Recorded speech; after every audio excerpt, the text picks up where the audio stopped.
Hello, नमस्कार, नमो बुद्धाय। एक समय की बात है, बुद्ध विचार सुनिए। सावन का महीना था, बारिश की हल्की बूंदें धरती को ताजगी से भर रही थीं। चारों ओर हरियाली फैली हुई थी और गांव के लोग अपने रोजमर्रा के कामों में व्यस्त थे। इस मौसम में गौतम बुद्ध अपने शिष्यों के साथ पास के एक गांव में प्रवास कर रहे थे। बुद्ध हर दिन सुबह सुबह गांव के चौराहों पर बैठते और वहां आने वाले लोगों को जीवन की गहरी शिक्षाएं देते। उनके शब्द जैसे जल की शीतल धारा लोगों के मन को शांत कर देते थे। गांव में बुद्ध की ख्याति बढ़ती जा रही थी। लोग उनकी शिक्षाओं को सुनने के लिए अपने काम छोड़कर आते। कुछ उनके प्रवचन से प्रेरित होकर अपने जीवन को बदल रहे थे। वही बुद्ध के शिष्य हर पल उनके साथ रहते, उनसे सीखते और उनके धैर्य और करुणा का प्रत्यक्ष अनुभव करते। लेकिन हर चमकती चीज सोना नहीं होती। जहाँ बुद्ध के प्रवचनों की सराहना हो रही थी, वहीं एक ऐसा व्यक्ति भी था जिसे यह सब स्वीकार नहीं था। वह व्यक्ति अत्यधिक अहंकारी था। उसके मन में बुद्ध के लिए ईर्ष्या और क्रोध का सागर उमड़ता था। यह तथागत कौन होते हैं, हमें सिखाने वाले? उसने खुद से कहा, लोग इनके पीछे क्यों भाग रहे हैं? यह बस अपनी मीठी बातों से सबको फंसाना जानते हैं, पर मैं इन्हें बेनकाब करूंगा। उस व्यक्ति का नाम सुबुद्ध था। गांव में उसका बड़ा नाम था। शायद उसके पैसे और सत्ता के कारण उसके पास पैसा था, सत्ता थी, सत्य नहीं था। लेकिन भीतर से वह अकेला था। अपने क्रोध और अहंकार ने उसके रिश्तों को तोड़ दिया था। उसकी पत्नी और बच्चे उससे दूर हो गए थे। उसका गुस्सा उसकी सबसे बड़ी कमजोरी बन चुका था, लेकिन वह इसे स्वीकार करने को तैयार नहीं था। एक सुबह जब गांव के लोग बुद्ध के प्रवचन सुनने के लिए इकट्ठा हो रहे थे, जो सुबुद्ध था, सुबुद्धू नामी उसका ऐसा है, सुबुद्धू ने यह तय कर लिया कि वह बुद्ध के सामने उनका मान सम्मान नहीं करूंगा। उसके मन में एक योजना बनाई। उसने अपने घर से बाहर निकलते हुए अपने मन में कहा, आज मैं इनकी तथागत शांति को तोड़कर दिखाऊंगा। कितना शांत बना फिरता है, मैं इसे देखूंगा। वह कहता है, मैं यह देखता हूँ कि यह कितना शांत है। यह मेरी बातों को जवाब कैसे नहीं देते हैं। गांव का चौराहा लोगों से भर चुका था। हर कोई ध्यान से बुद्ध की बातों को सुन रहा था। बुद्ध कह रहे थे, मनुष्य का सबसे बड़ा शत्रु उसका अपना अहंकार है। जब तक हम इसे पहचानते नहीं हैं, तब तक हम शांति को नहीं पा सकते। वह इंसान ने यह सुनते ही अपनी मुट्ठी खींच ली। उसके चेहरे पर गुस्से की लहर दौड़ गई। वह तेजी से भीड़ को चीरते हुए आगे बढ़ा। उसकी आंखों में क्रोध साफ झलक रहा था, लेकिन बुद्ध वह शांत बैठे थे, जैसे किसी झील की सतह पर हवा भी ना चल रही हो। गांव के चौराहे पर सैकड़ों लोग इकट्ठा हो चुके थे। बुद्ध का उपदेश चल रहा था। उनकी वाणी में ऐसी गहराई थी कि हर कोई मंत्रमुग्ध होकर सुन रहा था। लोग शांत थे, जैसे समय थम गया हो। बुद्ध ने कहा, जो क्रोध पर काबू पा लेता है, वह जीवन के सबसे बड़े युद्ध को जीत लेता है। तभी अचानक भीड़ को चीरता हुआ वह इंसान क्रोध से भरा हुआ तेज कदमों से आगे बढ़ रहा था। उसके चेहरे पर उबलता गुस्सा और कटुता साफ दिखाई दे रही थी। उसकी आवाज गूंज उठी, तथागत आप कौन होते हैं, हमें उपदेश देने वाले? क्या आप सोचते हैं कि आप यहाँ आकर हमें सिखाएंगे कि कैसे जीना है? यह सुनते ही लोगों की निगाहें वह इंसान की ओर गईं जो भगवान बुद्ध को डांट रहा था और मुड़ गईं। उसकी ओर निगाहें मुड़ गईं। सबके चेहरों पर आश्चर्य और असामंजस्य था। आनंद और अन्य शिष्य चौंक गए। आनंद ने वह सुबंधु की ओर गुस्से से देखा, लेकिन बुद्ध वह अभी भी शांत बैठे थे, जैसे कुछ हुआ ही ना हो।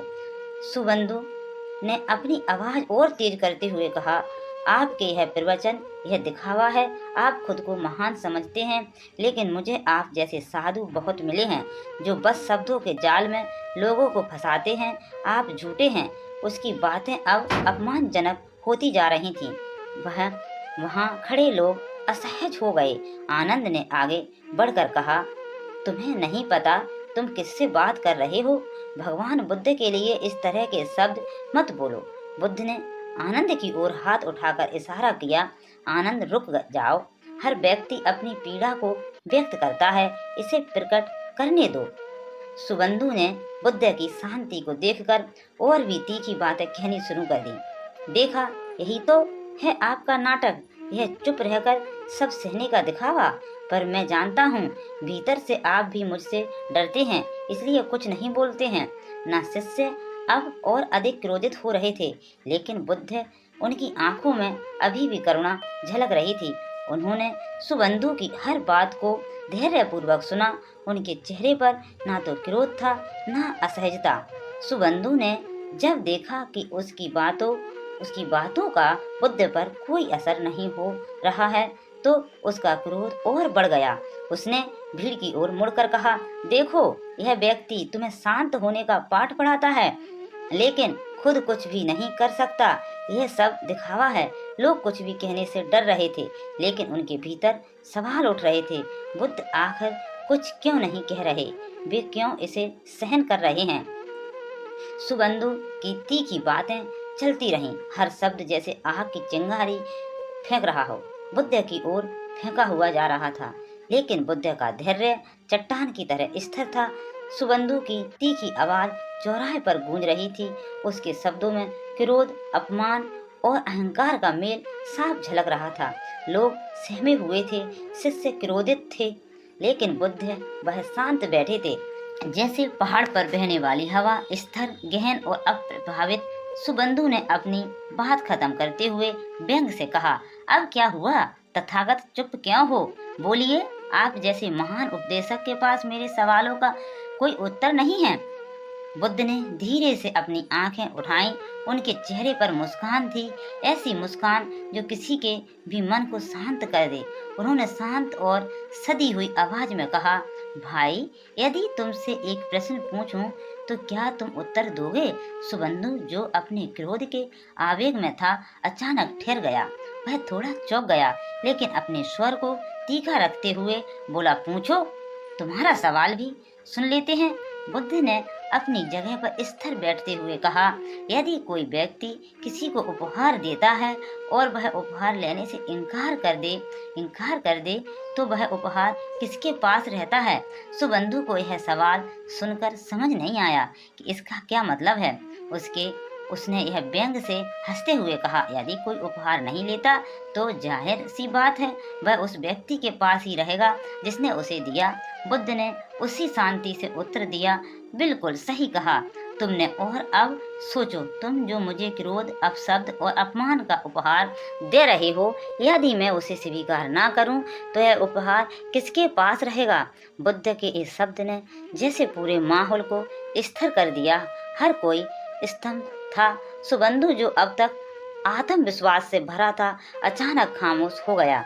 उसने अपनी आंखें झुका लीं। बुद्ध ने अपनी बात को आगे बढ़ाया, भाई, क्रोध और अपमान भी वैसे ही हैं जैसे कोई उपहार।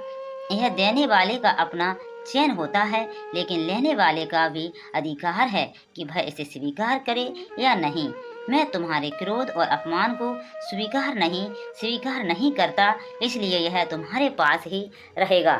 शांति और स्थिरता के साथ बोले गए यह शब्द सुबंधु के भीतर गहराई तक उतर गए। वहां खड़ी भीड़ भी एकदम शांत हो गई। आनंद और अन्य शिष्य बुद्ध की बातों से प्रभावित होकर उन्हें निहार रहे थे। सुबंधु ने पहली बार अपने भीतर कुछ अजीब सा महसूस किया।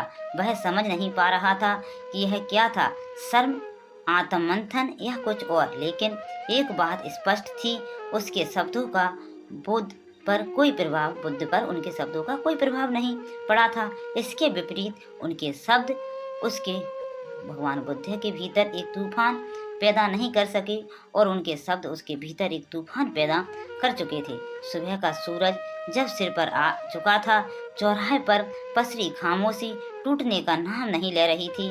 बुद्ध के शब्द अभी भी हवा में गूंज रहे थे, क्रोध और अपमान देने वाले के पास ही रहते हैं यदि उन्हें स्वीकार ना किया जाए।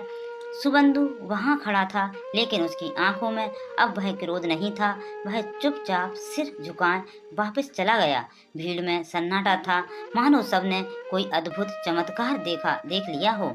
जैसे जैसे लोग वहां से लौटने लगे, बुद्ध के शिष्य आनंद के मन में सवालों का तूफान उठने लगा। वह खुद को रोक नहीं पाए और बुद्ध के पास आकर बोले, भगवान, मैं समझ नहीं पा रहा हूँ। वह व्यक्ति आपको अपमानित कर रहा था, आपके बारे में अपशब्द कह रहा था, और फिर भी आपने उसे कुछ नहीं कहा, ना डांटा, ना कोई प्रतिक्रिया दी। आखिर आपने ऐसा क्यों किया? बुद्ध ने आनंद की ओर देखा।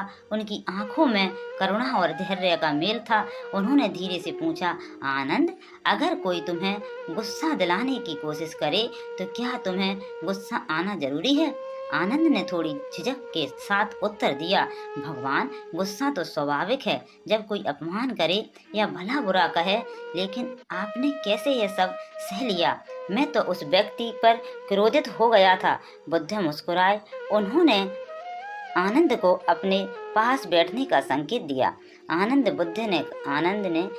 बैठ गए और बुद्ध ने कहा, गुस्सा स्वाभाविक नहीं है, यह एक प्रतिक्रिया है और हर प्रतिक्रिया हमारे अपने मन का चयन होती है। अगर मैं सुबंधु की बातों पर गुस्सा करता तो मैं उसकी तरह हो जाता। क्या मैं चाहता हूँ कि मेरा मन उसके गुस्से से प्रभावित हो जाए? आनंद ने ध्यान से सुना, लेकिन उसकी जिज्ञासा कम नहीं हुई। उसने फिर पूछा, लेकिन भगवान, क्या आपको दुख नहीं हुआ? वह व्यक्ति आपकी निंदा कर रहा था, क्या आप उस अपमान को महसूस नहीं कर सके? बुद्ध ने एक गहरी सांस ली और मुस्कुराते हुए बोले, आनंद, अपमान तब तक नहीं पहुंचता जब तक हम उसे अपने भीतर जगह ना दे। जब अपमान को हम अपने अंदर आने देते, जब हमारा अपमान होता, जब हमको बुरा लगता, हमने आने नहीं दिया भीतर, हमने जगह ही नहीं दी उसको। अगर कोई व्यक्ति आग लेकर आए और हम उसे ईंधन ना दे तो क्या वह आग जल पाएगी? मैं तो केवल करुणा का अभ्यास करता हूँ, और करुणा का अर्थ है दूसरों की पीड़ा को समझाना। सुबंधु के शब्दों में उसकी पीड़ा झलक रही थी। वह अपने भीतर के संघर्ष से लड़ रहा था। तो फिर मैं क्यों उसका गुस्सा अपने अंदर प्रवेश करने देता? आनंद का चेहरा सोच में डूब गया। उसने गहरी सांस लेते हुए कहा, तो क्या इसका मतलब यह है कि हमें हर अपमान और निंदा को बस सहन करना चाहिए? भगवान बुद्ध की मुस्कान गहरी हो गई। उन्होंने आनंद की आंखों में देखा और बोले, आनंद, सहन करना भी एक कला है, लेकिन उसका उद्देश्य केवल सहना नहीं है, यह हमें भीतर से मजबूत बनाता है। और जब हमारा मन स्थिर और शांत होता है, तभी हम दूसरों को समझ सकते हैं। आज तुमने देखा कि सुबंधु ने मुझे जितना क्रोधित करने की कोशिश की, मैं उतना ही शांत रहा। क्या तुम जानते हो क्यों? आनंद ने उत्तर में केवल सिर हिलाया। वह समझाना चाहता था। सुबंधु गांव की पगडंडी पर धीमे धीमे चल रहा था। उसके कदम थके हुए थे और मन अशांत। बुद्ध के शांत उत्तर ने उसके भीतर कुछ ऐसा जगा दिया था जिसे वह पहचान नहीं पा रहा था। क्रोध जो उसकी पहचान बन चुका था, पहली बार उसे बोझिल लग रहा था। गांव से दूर एक पुराना बरगद का पेड़ था। सुबंधु वहां जाकर बैठ गया। उसने अपनी जो मुट्ठी थी उसे कस के फिर खींच ली और अपने आप से कहा, यह क्या हो रहा है? मैं हमेशा सही रहा हूँ। लोग मुझसे डरते हैं, मेरा सम्मान करते हैं, लेकिन आज उस तथागत के सामने ऐसा क्यों लगा कि मैं हार गया हूँ? उसके भीतर का अहंकार उसे खचोट रहा था, लेकिन बुद्ध की मुस्कुराहट और उनके शब्द बार बार उसकी यादों में गूंज रहे थे। यदि कोई उपहार स्वीकार न करे तो वह वापस देने वाले के पास रहता है। सुबंधु के चेहरे पर अचानक एक बेचैनी उभरी। उसने खुद से पूछा, क्या यह क्रोध या कटुता मेरे ही पास रह गई? मैं इसे दूसरों पर फेंकता हूँ, लेकिन शायद वे इसे कभी ले ही नहीं पाए। क्या मैं ही इसका भार ढो रहा हूँ? उसकी आंखें भर आईं उसने अपने चारों ओर देखा। पेड़ों की सरसराहट, पक्षियों की चहचहाट, सब कुछ उसे शांत करने की कोशिश कर रहा था, लेकिन उसके भीतर का तूफान थमने का नाम नहीं ले रहा था। पहली बार उसने अपने जीवन पर नजर डाली। क्यों मैं हमेशा गुस्से में रहा? क्यों मैंने हर किसी को चोट पहुंचाई? क्या मैं वाकई इतना कमजोर हूँ कि मुझे अपना अस्तित्व साबित करने के लिए दूसरों को अपमानित करना पड़ा? बरगद के नीचे बैठे बैठे सुबंधु फूट फूट कर रोने लगा। उसने अपने सिर को घुटनों में छिपा लिया। उसकी आंखों से आंसू लगातार बह रहे थे। यह वही व्यक्ति था जो कुछ घंटे पहले तक अपने क्रोध और अहंकार में डूबा हुआ था। अब वह अपनी ही कमजोरियों के सामने खड़ा था। कुछ देर बाद सुबंधु ने सिर उठाया। उसका चेहरा आंसुओं से भीगा हुआ था, लेकिन उसकी आंखों में एक नई चमक थी। उसने मन ही मन कहा, मुझे तथागत के पास लौटना होगा, मुझे उनसे माफी मांगनी होगी। शायद मैं उनसे कुछ सीख सकूं, शायद वह इस बोझ से मुझे मुक्त कर सकें। सुबंधु ने धीरे धीरे गांव की ओर कदम बढ़ाए। हर कदम के साथ उसका हृदय हल्का हो रहा था। वह जानता था कि यह आसान नहीं होगा। भीड़ के सामने माफी मांगना, अपने अहंकार को तोड़ना, यह सब उसके लिए असंभव जैसा था, लेकिन बुद्ध की करुणा ने उसे कुछ नया अनुभव करने का साहस दिया था। गांव पहुंचने पर बुद्ध अब भी उसी स्थान पर बैठे थे। उनके शिष्य और अनुयायी उनके चारों ओर शांत मुद्रा में बैठे थे। वहां का वातावरण शांत और पवित्र था। सुबंधु ने दूर से बुद्ध को देखा। उनका चेहरा अभी भी वैसा ही था, मुस्कुराता हुआ, शांत और गहरा। सुबंधु के कदम धीमे हो गए। उसकी सांसें तेज हो रही थीं। क्या मैं माफी मांगने के काबिल हूँ? उसने खुद से पूछा, लेकिन फिर उसने खुद को संभाला। अगर मैं आज नहीं गया तो शायद कभी नहीं जाऊंगा। मुझे यह करना ही होगा। सुबंधु ने भीड़ के पास पहुंचकर अपनी जगह बनाई। सब उसे देखकर चौंक गए। आनंद ने उसे देखा और उसके चेहरे पर आश्चर्य था। वह फिर से आया और अब क्या चाहता है? सुबंधु ने बुद्ध के करीब जाकर धीमे स्वर में कहा, भगवान, मैं आपसे कुछ कहना चाहता हूँ। सुबंधु की आवाज में अब एक शर्मिंदगी थी। वह आंखें झुकाए हुए खड़ा था, जैसे अपने दिल का बोझ साझा करने के लिए शब्दों को ढूंढ रहा हो। लेकिन बुद्ध की शांति ने उसे मजबूती दी। बुद्ध ने उसे देखा, फिर धीरे से बोले, सुबंधु, तुम मुझसे कुछ कहना चाहते हो तो कहो। तुम्हारी आत्मा अब तक एक गहरे मंथन में है। तुम्हें अपने भीतर की यात्रा पूरी करनी होगी। सुबंधु की आंखों में आंसू थे, लेकिन उसने खुद को संभाला। उसने धीरे धीरे कहा, भगवान, मुझे खुद पर घृणा हो रही है। मैंने जिन लोगों को तिरस्कृत किया, अपमान किया, गाली दी, उनका अपमान किया, वह सभी मुझे माफ कर सकते हैं, लेकिन अब मैं खुद को कैसे माफ करूं?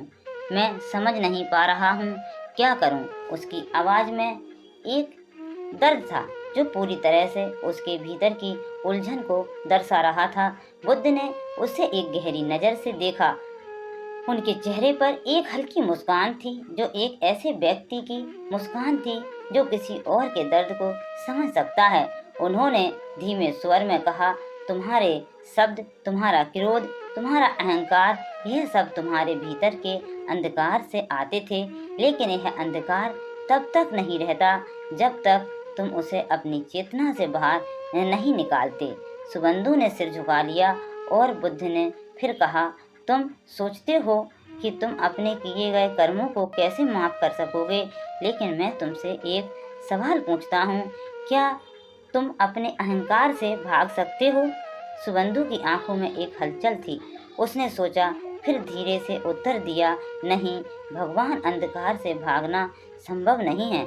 मुझे उसी का सामना करना होगा। बुद्ध की आंखों में गहरी समझ थी।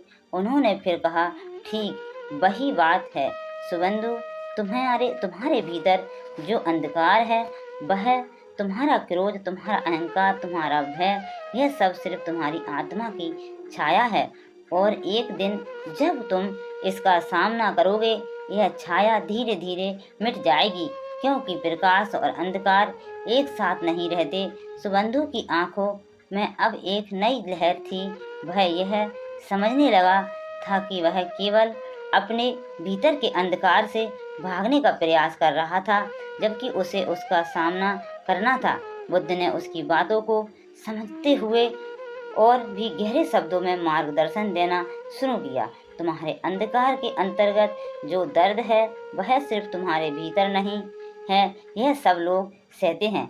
जब तुम अपने दर्द को समझते हो तो तुम दूसरों के दर्द को भी समझ पाओगे। तुम्हारी करुणा तभी प्रकट होगी जब तुम अपने भीतर के घावों को पहचानोगे और उन्हें ठीक करने का प्रयास करोगे। सुबंधु की आंखों में चमक आ गई। उसने धीरे से कहा, क्या मैं वाकई इसे बदल सकता हूँ? भगवान बुद्ध की आंखों में गहरी शांति थी।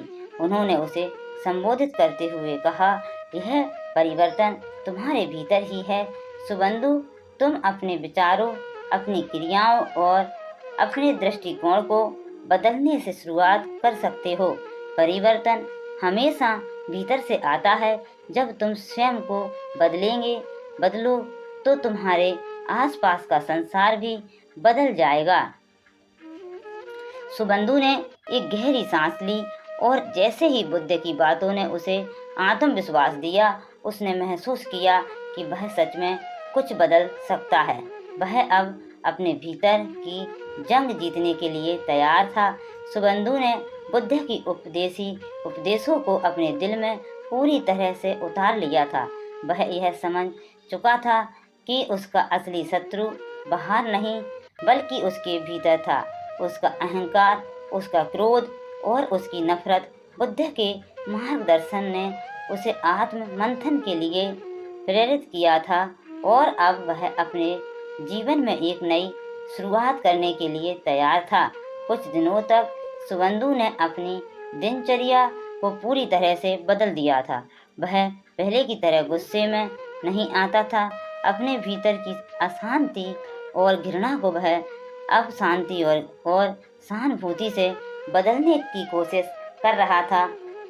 एक दिन जब सुबंधु गांव के बाजार से गुजर रहा था, उसे एक छोटा बच्चा दिखा जो एक टूटे हुए बर्तन के साथ बैठा था। बच्चा घबराया हुआ था, उसकी आंखों में डर था। सुबंधु ने उसके पास जाकर पूछा, क्या हुआ? तुम डर क्यों रहे हो? बच्चे ने कांपते हुए कहा, मुझे बर्तन को ठीक करना था, लेकिन मैं इसे और भी तोड़ बैठा। अब मुझे डर है कि लोग मुझे डांटेंगे। सुबंधु ने बच्चे की आंखों में देखा और उसे पहली बार महसूस हुआ कि यह बच्चा उस दर्द का सामना कर रहा था जो कभी वह खुद महसूस करता था। वह बच्चा भी अपमानित होने और अपने की गए गलतियों के लिए डर रहा था, ठीक जैसे सुबंधु कभी अपनी क्रोध की वजह से डरता था। सुबंधु ने धीरे से बच्चे को अपने पास खींचा और कहा, देखो, हर कोई कभी ना कभी गलती करता है। यह बर्तन टूटना कोई बड़ी बात नहीं है। असली बात यह है कि हम अपनी गलती से क्या सीखते हैं। यह सुनकर बच्चा थोड़ा शांत हुआ और सुबंधु के शब्दों ने उसे कुछ असहज किया। सुबंधु की आवाज में वह सच्ची करुणा थी जो बुद्ध के उपदेशों का परिणाम थी। सुबंधु के भीतर एक अद्भुत बदलाव आ रहा था। पहले वह किसी की कमजोरी का मजाक उड़ाता था, लेकिन अब वह दूसरों के दर्द को समझने लगा था। वह किसी के प्रति क्रोध नहीं रखता था, बल्कि अब वह हर व्यक्ति में करुणा और समझ देखने लगा था। वह धीरे धीरे बदलता जा रहा था। अब वह एक नई सोच के साथ हर स्थिति का सामना करने लगा था। अब उसे खुद से नफरत नहीं थी, बल्कि वह खुद को स्वीकार करने लगा और सुधारने की कोशिश कर रहा था। कुछ दिन बाद गांव में एक और घटना घटी। गांव के एक बुजुर्ग व्यक्ति को कोई समस्या हो गई थी और कुछ लोग उसकी मदद करने की बजाय उसे हिकारात की नज़रों से देख रहे थे। सुबंधु ने यह देखा और बिना किसी संकोच के उस बुजुर्ग के पास गया। उसने उनकी मदद की और सभी को दिखा दिया कि कैसे एक व्यक्ति का हृदय बड़ा हो सकता है अगर वह खुद को समझे और दूसरों की मदद करने का अवसर दे। गांव के लोग अब सुबंधु को एक नए रूप में देख रहे थे। वह वही व्यक्ति था जो कभी गुस्से और घृणा से भरा हुआ था, लेकिन अब वह करुणा और शांति का प्रतीक बन चुका था। सुबंधु को अब यह एहसास हो चुका था कि असली ताकत अपने भीतर के अंधकार से बाहर निकलने में है। उसका परिवर्तन धीरे धीरे गांव में न केवल उसकी जिंदगी में बल्कि दूसरों की जिंदगी में भी बदलाव ला रहा था। वह अब पूरी तरह से बुद्ध के उपदेशों पर चलने के लिए तैयार था। उसने अपने अहंकार को छोड़ दिया था और उसकी आंखों में एक नए जोश और सुकून था। दिन ब दिन सुबंधु के जीवन का एक महत्वपूर्ण मोड़ था। अब वह बदल चुका था। उसे अपने भीतर की शक्ति का एहसास हो चुका था। वह जानता था कि शांति केवल बाहरी परिस्थितियों से नहीं आती। वह जानता था कि शांति केवल बाहरी परिस्थितियों से नहीं आती, बल्कि यह हमारी आंतरिक स्थिति से उत्पन्न होती है। बुद्ध की शिक्षा ने उसे यह समझाया था कि अगर हम अपने भीतर के क्रोध और नफरत को त्याग दें, तो हम जीवन में वास्तविक सुख और शांति पा सकते हैं। एक दिन बुद्ध ने सुबंधु को अपने पास बुलाया। यह वही दिन था जब सुबंधु ने अपनी पूरी यात्रा के बारे में बुद्ध से बातचीत करने का निर्णय लिया था। उसने सिर झुका लिया और धीरे से कहा, भगवान, मैं जानता हूँ कि मैंने जो किया वह गलत था, लेकिन अब मैं खुद को ठीक करना चाहता हूँ। मैंने महसूस किया है कि हमारे भीतर की शांति ही हमें बाहरी दुनिया से जोड़े रखती है, लेकिन मैं जानता हूँ यह आसान नहीं है होगा। क्या आप मुझे और मार्गदर्शन देंगे? बुद्ध ने उसे मुस्कुराते हुए देखा और अपनी आंखों में गहरी करुणा के साथ उत्तर दिया, सुबंधु, तुम्हारे दिल में अब एक नई समझ और बदलाव है।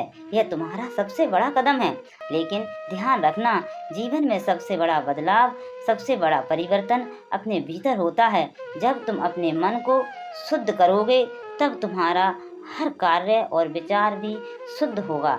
यही तुम्हारा जीवन का संदेश है। आंतरिक शांति ही बाहरी दुनिया को बदलने का पहला कदम है। सुबंधु ने ध्यान से बुद्ध की बातों को सुना और उनके शब्दों का गहरा असर महसूस किया। वह समझ चुका था कि जीवन में शांति और सुख पाने के लिए उसे अपने भीतर की हलचल को शांत करना होगा। कुछ दिन बाद गांव में एक गंभीर संकट उत्पन्न हुआ।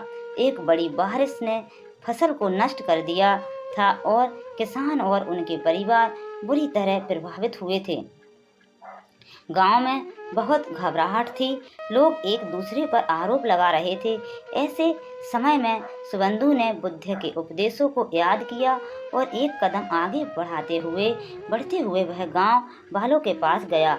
उसने उन्हें समझाया, देखो, हम सबके जीवन में दुख आते हैं, लेकिन यदि हम एक दूसरे का साथ नहीं देंगे तो हम कभी भी इस दुख से बाहर नहीं निकल पाएंगे।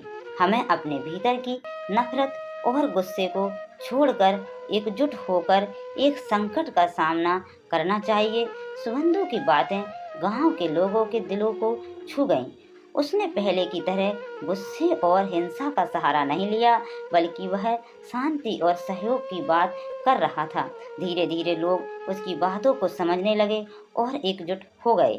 वे मिलकर किसानों की मदद करने लगे और सब मिलकर काम करने लगे। सुबंधु का परिवर्तन अब गांव में साफ दिखाई दे रहा था।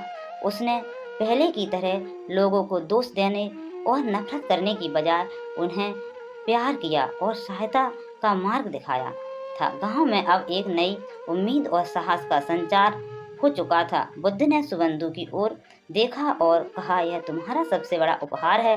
सुबंधु, तुम्हारे जीवन का संदेश यही है, अंतर आत्मा की शांति और करुणा ही हमें जीवन की असली कठिनाइयों से उभार सकती है। सुबंधु ने आंखें बंद की और उसके भीतर एक गहरी शांति महसूस हुई। वह जानता था कि यह यात्रा कभी खत्म नहीं होगी। जीवन हर दिन नए अनुभवों और चुनौतियों के साथ आता है, लेकिन अगर हम अपने भीतर की शांति और प्रेम को बनाए रखते हैं तो हम किसी भी मुश्किल को पार कर सकते हैं। कहानी से हम यह समझ सकते हैं कि जीवन में शांति, करुणा और आत्म निरीक्षण के महत्व को समझना कितना आवश्यक है। गौतम बुद्ध ने हमें यह सिखाया कि क्रोध, अहंकार और घृणा केवल हमारे भीतर के शत्रु होते हैं और केवल जब हम अपने दिल और मन को शुद्ध करते हैं तभी हम सच्ची शांति और खुशी पा सकते हैं।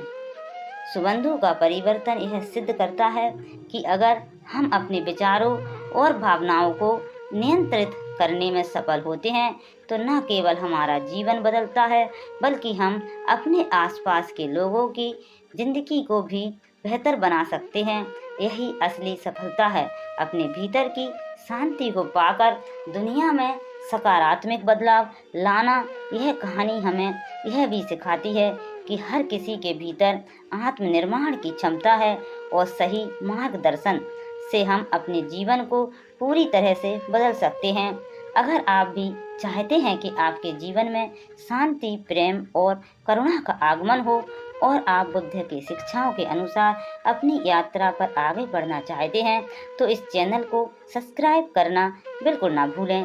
हमारे चैनल पर हम हमेशा आपके लिए ऐसी प्रेरणादायक और जीवन बदलने वाली कहानियाँ लाते हैं जो न केवल आपको सोचने पर मजबूर करें बल्कि आपको अपने जीवन में सुधार करने का हौसला भी दे।